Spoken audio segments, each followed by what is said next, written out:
Celine, thank you so much for joining us. Please, could you tell me about the Goodness Web and perhaps tell me a little bit about the ambition of the Goodness Web? Yes, absolutely. Thanks for asking, Jules. So, the Goodness Web is a collective philanthropic fund focused on youth mental health entirely. We don't work on any other issues. We have a group of founders who have known each other for more than 30 years, who came together with a pretty basic theory of change. Number one, this is the issue of our time. Number two, this is an addressable issue where really great work is happening, but it needs to be scaled. And then number three, that there are many, many families who have the capacity to give, who we want to draw off the sidelines into giving together, making big bets on great organizations. And so we have about 150 donors giving between five figures and seven figures to this collective fund. We give away about $4 million a year right now. We hope to grow that. And our ambition is to really transform the youth mental health landscape in the United States. We focus on three issue areas. One is prevention and early intervention, really meeting kids where they are.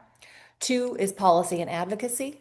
And three is expanding the workforce. So we are working to make big progress on all of those with a group of really fantastic grantees.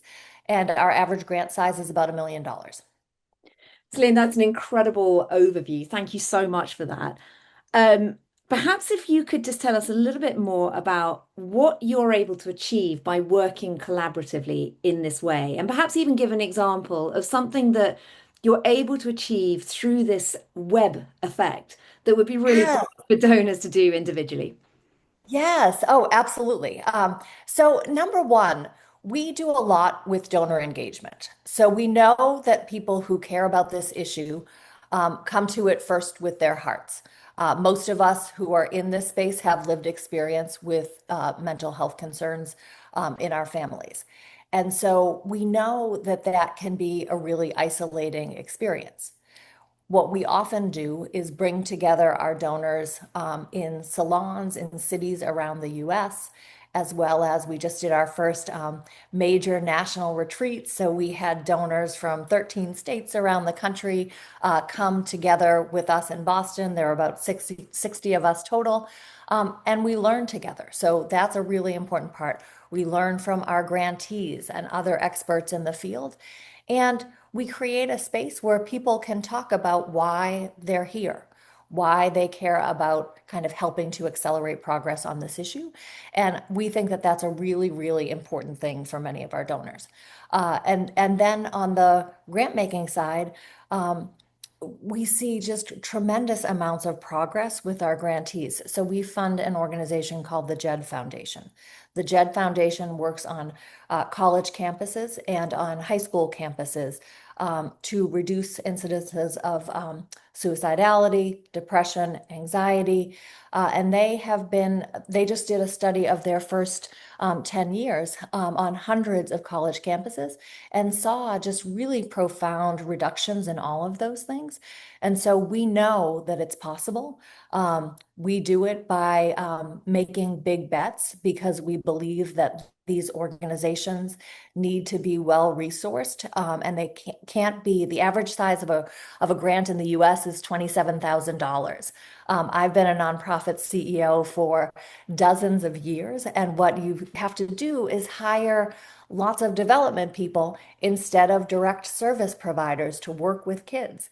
And so we feel so excited about being able to pool those dollars together and say to great leaders, just go do the work, just go work directly with kids and make those changes happen rather than running around and collecting $27,000 at a time. So for us, that's just a really, really important part of the way we do our work. Listening to you, it makes so much sense to be able to work collaboratively in order to be able to have those bigger impacts and also to be able to take risk collectively by and pooling our knowledge and our networks, etc., to be able to do that in a really sensible yet ambitious way than you can do individually. And yet there aren't that many collaborations doing what you're doing. And so realistically, we know that it's not always easy. So bring us down to ground. What are the challenges that you faced? But importantly, how have you been able to overcome them to have the success that you have, building the Goodness Web actually really very quickly? Mhm. Well, there are lots of collaborative fund mechanisms, but oftentimes what you see is those types of outfits will say, we're going to work on the environment and we're going to pull together everyone who wants to put in some money for the environment. We're going to do one big fund on the environment. Next, we're going to move on to mental health and we're going to do that. And so that makes it easy for someone to drop in and and do a little bit with an organization. Then they move on to a new topic. We are exclusively and kind of forever focused on mental health. And so, so my job is to find people who really care about this issue, who want to stick together over the long haul. And that's a challenge, obviously. You need to build that coalition of the willing. You need to expand that coalition of the willing.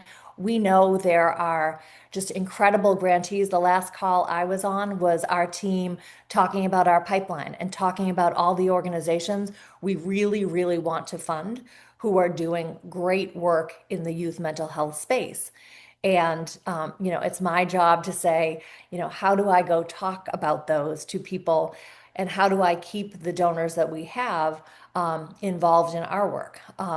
So one is just that this is our one issue, and we don't have other ways to engage people. I think that some organizations do. Um, so that's a fundamental one, I guess.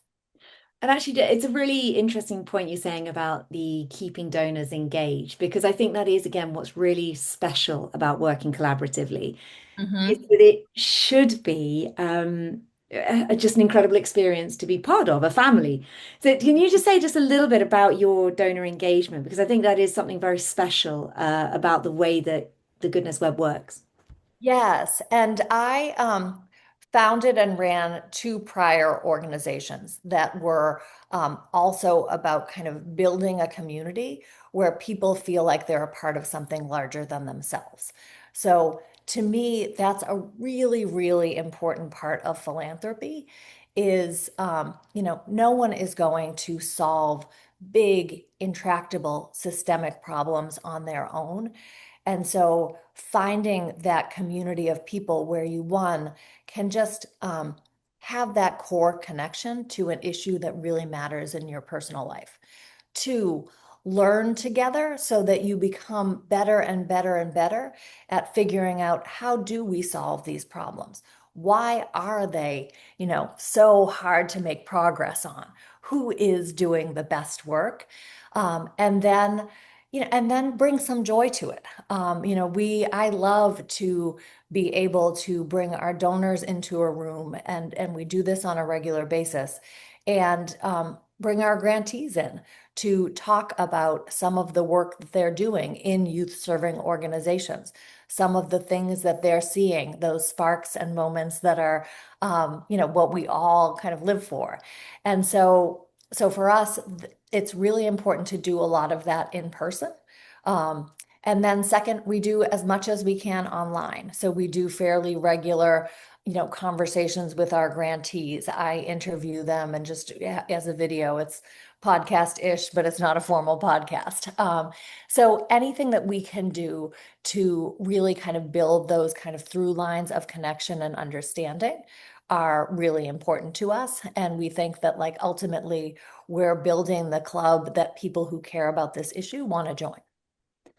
Last question. What is next for the Goodness Web? What's your ambition, perhaps over the next few years? And for anybody listening to this who's excited and who really wants to get involved, how do new funders get involved with the Goodness Web? Yes. So we welcome anyone at any level of giving. For us, we really believe that there needs to be a galvanizing force in this space of mental health, specifically for us, youth mental health, that brings lots of donors together. So the model that's in our mind as our North Star is something like the American Cancer Society. So the American Cancer Society started 100 years ago, At the time, cancer was stigmatized. No one talked about having cancer because there was a stigma around that. And then was no money going into research, into doing the things that it would take to make progress on the issue. And so we see ourselves as moving in that direction, becoming the galvanizing force in the United States on this issue of mental health, specifically youth mental health, bringing lots and lots of families together in many different ways. So it might be the ways we're doing it now with in-person events. It also might be doing things that are engage young people themselves. That maybe we'll do things to bring lots of people together, like a fun run or event like that. So there are lots of big things in our future that both involve drawing lots of funds off the sidelines, giving them to the best grantees in the space who have the capacity to scale and touch lots and lots of young people. And then also building that community that creates space for everyone, regardless of your level of giving. Celine, thank you so, so much for your time. Really appreciate it.